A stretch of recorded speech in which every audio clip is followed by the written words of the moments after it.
Welcome to Endurance Strong. Here we continue our deep dive into training zones for endurance athletes. Enjoy.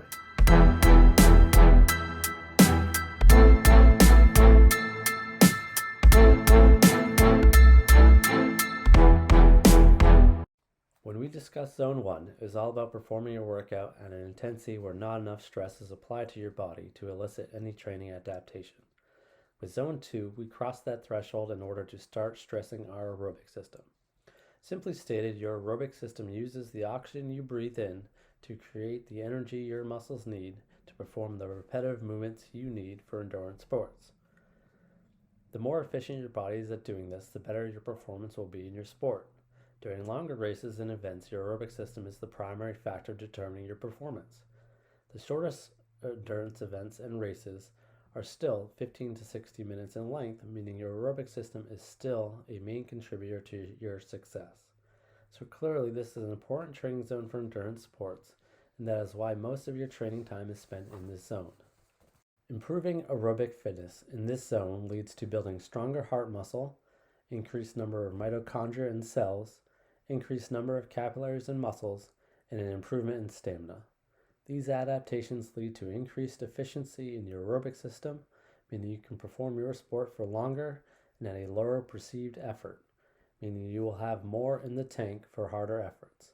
Zone 2 is truly the foundation you build on top of for endurance sports. It should also be mentioned that a lot of your training is performed in this zone because you can feasibly do so.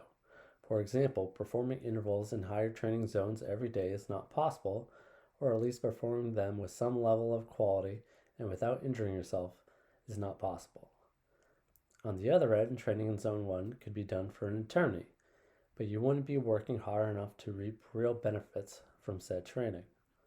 Zone 2 doesn't create so much stress that it will impede your training the next day, unless it's a particularly long run or ride, but still provides you a benefit. The most straightforward way to perform a Zone 2 workout is simply to ride, run, or swim in Zone 2 for a whole workout, aside from a brief warm-up and cool-down. These should be your longest workouts of each week, and depending on your sport, ability, amount of training, and goal race event, these can be quite long workouts. They can be 5+ hours rides, 2+ hour runs, and 1+ hour swims, as long as you're ready for that and your training goal requires it. They are low intensity and you should be able to carry on a conversation during these workouts, but can be fatiguing, especially during your longer workouts in this zone. The hard part, in fact, is again not going too hard. Where these are longer rides, you will likely encounter hills, wind, etc. that will cause increases in your power, pace, or heart rate. But the key is to simply try to keep your effort in Zone 2 as much as possible throughout the ride, run, or swim. You can also find yourself going too easy during these workouts. Since you know Zone 2 should be easy, sometimes you can find yourself going too easy. So just make sure you keep your effort above the bottom end of this zone's intensity. The intensities for Zone 2 for each sport per functional threshold pace and power, functional threshold heart rate, and rate of perceived exertion are all shown here for those of you watching the video. For those of you listening on the podcast, you will see them in the corresponding article on EnduranceStrong.com. Just like Zone 1 workouts, Zone 2 workouts can seem a bit boring, but now are much longer than Zone 1 workouts and hence boring for longer. So sometimes these workouts need to be spiced up. While most of your Zone 2 workouts should only be Zone 2 to maximize the adaptations listed above, as well as save some energy for future workouts, from time to time you can insert other workouts or workout elements into a Zone 2 workout.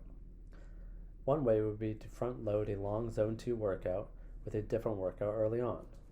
For example, perform some intervals in the first hour of the ride while still fresh, then ride in Zone 2 for the rest. Another way would be to insert a fast or race finish near the end of the Zone 2 workout. For example, run your long run at Zone 2 pace until the last 10-15 minutes, where you pick up the pace to your half marathon pace to simulate running that pace on tired legs as you would at the end of a half marathon. Don't forget to cool down after. Lastly, you could intersperse small efforts throughout a longer Zone 2 workout.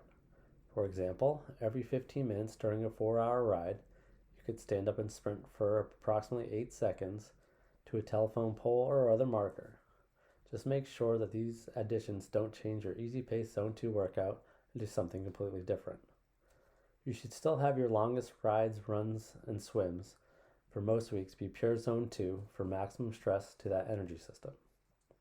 Zone 2 workouts are often inserted into your training weeks on easier days between the hard days. You are still getting a training benefit with these workouts, but you are not getting yourself too fatigued to perform the harder workout the next day. When treated this way, they are often not your longest workout of the week, but more of a medium length. For multi-sport athletes, performing a Zone 2 workout after or later in the same day as a harder workout in a different sport is also a good way to use them. Zone 2 workouts are essentially a utility workout that you can pencil in whenever you're not sure what else to slot in. Continue learning about Zone 3 in the video here.